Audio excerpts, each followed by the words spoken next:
That's why I have to think twice about whether I ever invest in USOI again. This is the price of USOI right before the oil crash back on January the 20th of 2020.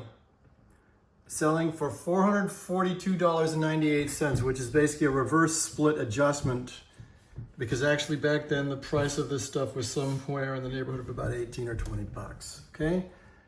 That there is the 50-day moving average. This here is the 9-day weekly moving average. This little jagged black thing is the 9-day daily. And it goes back so far that we don't even get the 200-day moving average unless we get a little closer here. So here it is after the crash, June 20th, July 20th, basically, I used to buy it back around in this area here at $93, but actually it was about $3.40, maybe $4. Slowly makes its way up.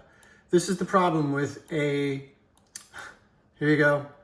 Here is the 200-day moving average finally kind of getting close to being able to coincide with what's going on here.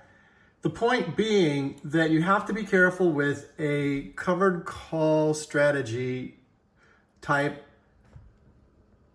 ETN or ETF, because they sell their upside in order to give you massive dividends. That's kind of the big thing. So look at this, the 200-day moving average, the share price hasn't even managed to get anywhere underneath it, okay? Is that really a material issue with what's going on these days? Maybe, maybe not. Then you spread it out and it starts to look like, you know, the WTI for the most part. But the problem is every time the WTI goes down, it will go down that far. Every time the WTI goes back up, it will not go up to the previous peak. It's going to be slightly lower. Every time it goes down, it never kind of makes it back up, because it can't, because it's selling its upside in order to give you fat dividends. So the time that you really want to own something like USOI is during a time when you're at a bottom and you are going to be pretty darn sure that it's going up. And it's probably a good idea to bail anytime it peaks, like on seasonality, which is September, and get the hell back out again through December, because it's going to suck eggs. And then you got to play the game of trying to pick it up through the spring here, which it usually, seasonality wise, will go up. But right now we're having a fairly typical May, April like doldrum, which actually happens sometimes, but not all the time, but sometimes with seasonality on oil as well. It's a pretty bad one right now. So what I'm trying to decide is, am I really going to throw big money at this shit? Looking at even the 50-day moving average is having the hardest catching up with it. But then that you could say the same thing for oil itself. Here's oil itself. Let's stretch it back out a bit. 50-day moving average. But see, it does stay above it. See what I'm saying? It can actually get above this red line.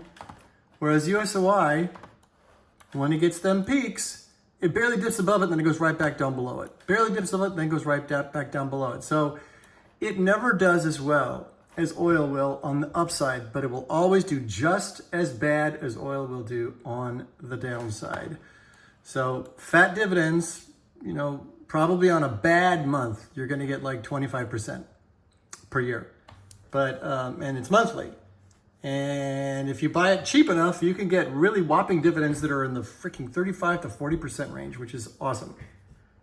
But any covered call, Connie, you know, Tesla, all that sort of, you know, yield max stuff will do the same thing. All you have to do is compare the chart of the ETN to the chart of the real thing, and you'll see what I'm talking about.